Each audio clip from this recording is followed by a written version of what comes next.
Ngayon naman, ang pag-uusapan natin ay tungkol sa neck. Tapos na tayo sa head, neck naman.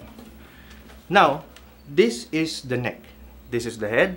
This is the neck. Nagva-vary yan. Pag nylon guitar ang gamit mo o classical guitar, mas malapad. Kapag ka naman electric guitar ang gamit mo, mas maliit. Kapag ka acoustic, ito yung standard. Ganito lang itsura niya. Now, anong meron sa neck? Simulan natin sa tuktok. Dito sa akin, color black siya. Ano tong color black na to? Yung pinagpapatungan ng mga string.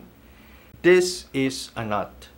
Usually, it is made from bone, plastic, brass, or graphite. Anong purpose ngayon niya?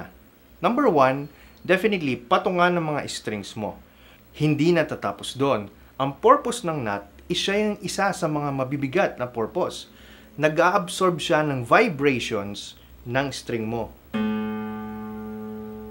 Kapag in-strum mo siya, nag-vibrate siyang ganyan, ina-absorb ng nut mo. So yung nut mo ang nag-a-absorb kasi siya, sa kanya nakapatong yung mga string. Kapag na-absorb niya yon, ita-transfer ngayon niya yung sound sa wood. So siya yung parang pinakasimple yung shock absorber niya. Yung shock absorber ng gitara. Kaya nagva-vary yan kung anong made yung nut mo. Bone, brass, plastic, or graphite. Iba-ibang make yun na nagbibigay ng ibang density. So, ang nangyayari, siya ang nagbibigay ng quality sound din sa gitara mo. Pero hindi lang siya, marami pa. Pero, isa siya sa nagko-contribute, nagta-transfer ng vibrations ng string mo sa mga wood ng gitara mo. Kaya importante ang bawat parts ng gitara. Ngayon, baba naman tayo. After ng nut, dito naman tayo. Etong buong ito, ang tawag dito ay fingerboard or fretboard. Dito tayo tumitipa. Dito tayo nagko-chords. Fretboard. And then, anong nasa loob nito? Kung makikita mo dito, merong mga tuldok. Dito, dito, dito, dito, dito, dito, dito, dito.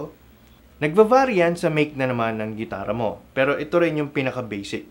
Lalo na pag 24 frets ka, just like an electric guitar, mas marami siyang fretboard markers. At iba-iba ng design. Yung sa elektriko, iba rin. Yung iba, may mga drawing ng dove or ng ibon, ganyan. Depende yon. It's a design. Pero, it's a marker actually.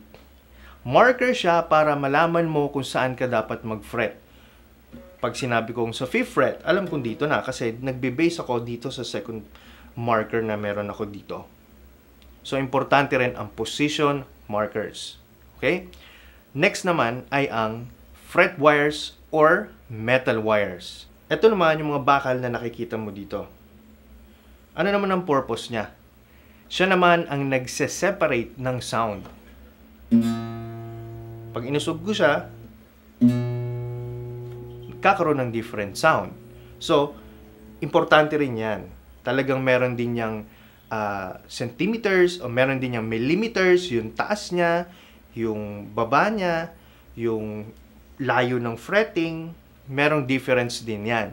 So, kung ikaw ay gagawa ng gitara, gusto mong maging luthier, talagang kailangan pag-aralan mo in-depth o mas malalim yung tungkol dito. But, basically, yun ang purpose niya. Para mag-divide ng mga sound habang nagko-chords ka. Habang nagpipindot ka ng mga nota sa bawat frets ng fretboard mo. Okay, let's move on to the next video.